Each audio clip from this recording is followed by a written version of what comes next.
When we talk foundational hip mobility, those are mobility exercises and movement patterns that everyone, irrespective of their age or their fitness goal, should definitely be able to do. We're gonna go through those foundational movement patterns, and at the very end, I'm gonna add a handful of exercises that are a little bit more advanced. So if you wanna advance past the beginner or foundational level, you go right ahead. So if you're ready, let's go and have some fun. From our starting position, our very first exercise will be internal hip rotations. Bring your knee all the way down in front of your foot and reverse until you are flat with both feet before you switch to the other direction, rolling over your toes, lengthening your foot musculature, going through internal hip rotations on the right side, internal hip rotations on the left side. You do not need to work the same speed that I do. You can slow it down all the way, and you can even work a little bit more explosively if that is what you truly want. And we're gonna do one more repetition to the left, one more repetition to the right, back into our starting position. And between every single exercise, we're gonna go into one extension or a forward fold. Bring your hands on the floor, extend both legs as far as you can, hold for a second or two, and back into our starting position just like before. Next exercise, we're gonna double down on the internal hip rotation. Start with one side, cross over with the other side, which means that we're always combining a long range of motion with a short range of motion. Back into the starting position, long range of motion, short range of motion. Always rolling over both feet, lengthening both sides, and repeating from one side to the other. Just one final repetition. Right knee down in front of the left one, cross over, reverse, and once again, hands on the floor, going into this pike position or forward fold for 3, 2, 1, and back into our starting position. Moving into asymmetrical external hip rotations with a pseudo hip thrust, pushing our hips forward, lengthening our hip flexors and our abdominals, and strengthening our posterior chain, more specifically our glutes and our biceps, before we reverse, rolling over our toes back into the starting position, and repeat on the other side. Push forward. You can even extend one leg to get a little bit more range of motion out of it before you reverse and repeat on the other side.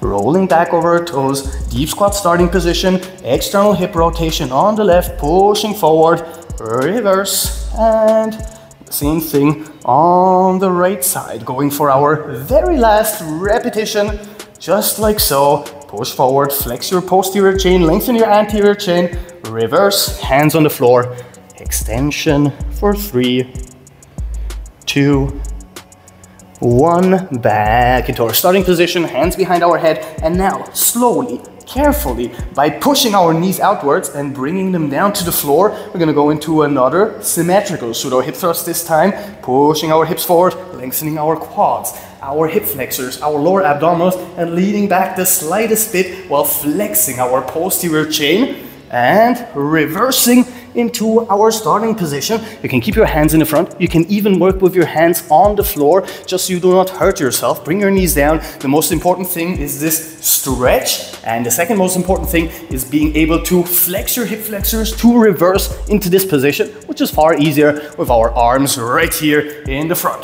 Push forward and reverse. Once again, push forward, lean backwards, lengthen your anterior and flex your posterior chain, reverse, and this time hands on the floor, back into our extension, pike or forward fold, hold for another 3, 2, 1, and back into our starting position, because now we're going to combine internal rotation, rolling over our toes into complete ankle extension, with external rotation. Bring that leg all the way down, keep your upper body as upright as possible. You can even push your hips forward the slightest bit for even more rotation surrounding our hip joint. And now the harder part is getting back up into a deep squat position. External leg first, internal leg second, and then we repeat the entire thing on the other side. Internal rotation, rolling over our toes, complete ankle extension, external rotation on the right side. Holding for a second and reversing, going to require a lot of strength from our hip flexors, our adductors, and our core to reverse into this starting position, and repeat on the other side. Sit down, hold for a second, And in a controlled way, reverse the movement. If you're struggling with that, hands on the floor, first the internal side, then the external side. You can use your hands to hold as much of your body weight as is necessary for you to go through the entire movement before you can even hold the floor to help you reverse into your starting position. We're gonna do this one more time for each side. Internal, external, reverse, and internal, external, and reverse back into our flat deep squat, hands on the floor, back into our pike, and we're gonna hold it for 5. Stay fully relaxed, take deep breaths.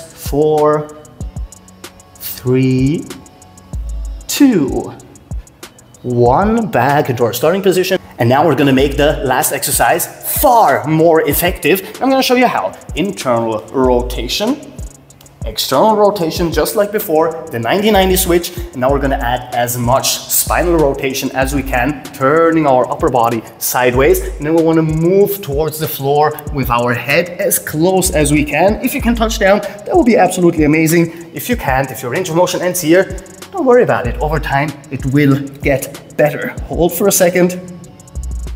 Reverse. And now using your own strength, back into our deep squat. Internal rotation on one side, external rotation on the other side, upper body all the way to the right and face down as far as you can. We're lengthening our quads and our hip flexors even more, adding a lot of lumbar and even thoracic rotation before we reverse. And this is going to help us release all of the tension surrounding our lumbar spine, which leads to a lot of tension in our hips, because spinal mobility and hip mobility go hand in hand.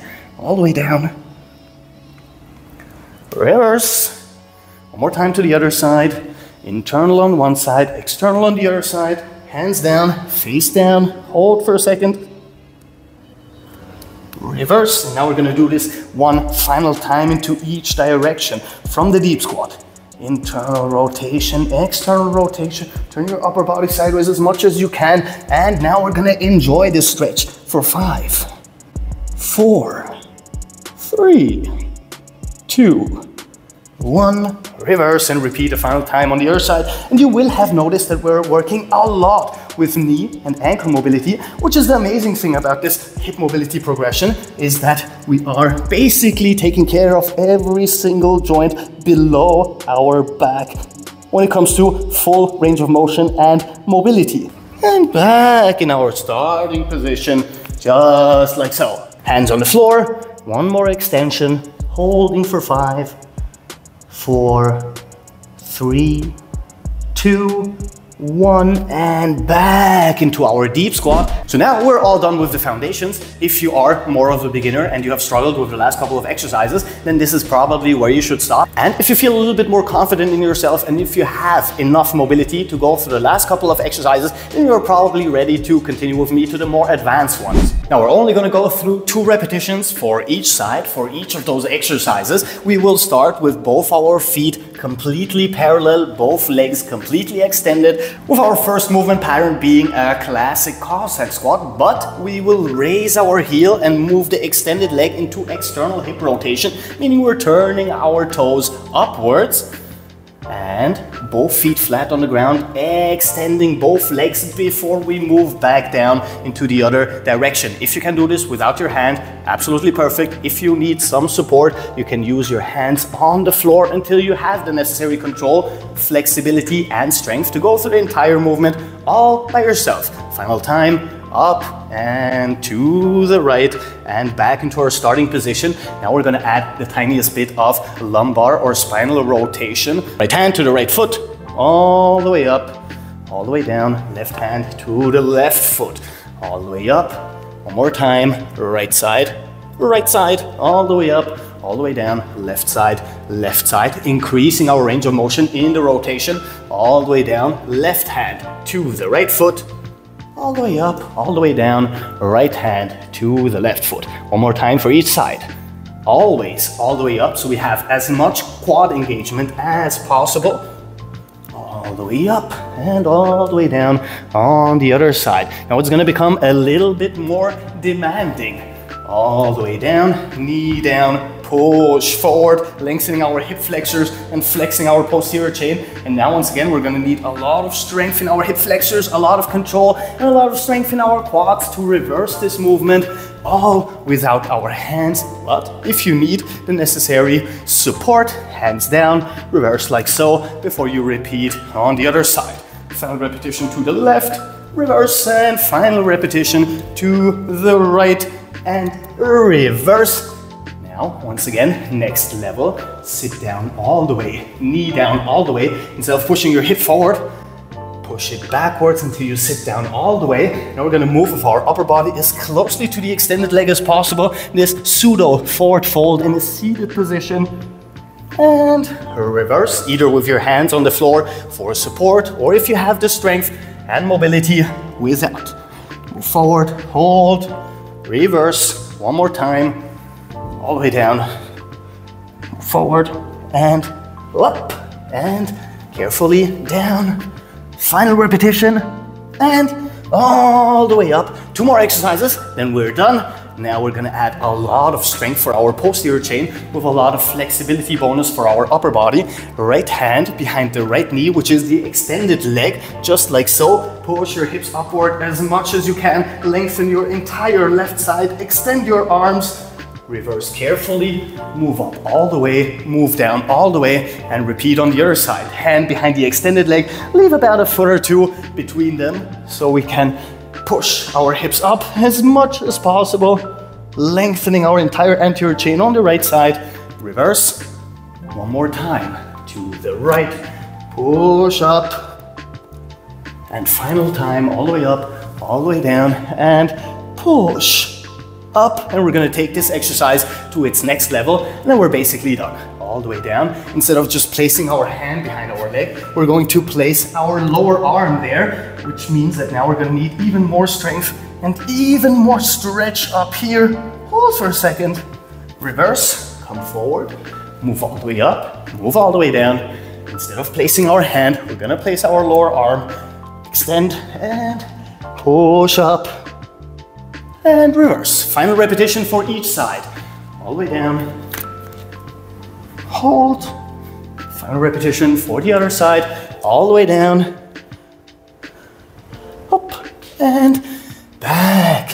Hands on the floor, keep your legs extended for a nice posterior chain stretch in a standing position for 5, 4, 3, 2, 1, and done. So now you have a full foundational routine for the beginners, as well as an intermediate to somewhat advanced routine for those of you who want to get past the beginner level and have some fun with it. If you do this 3 or 4 times a week, this should be absolutely enough and should basically cover all of your hip mobility needs, because we've gone through pretty much everything your hips do.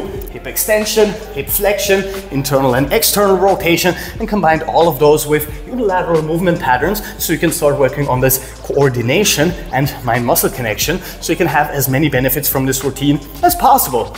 With that said, if you like the video and subscribe. We do stuff like that almost every single day, which means that I'll see you tomorrow. So until then, Captain Cairo, peace out.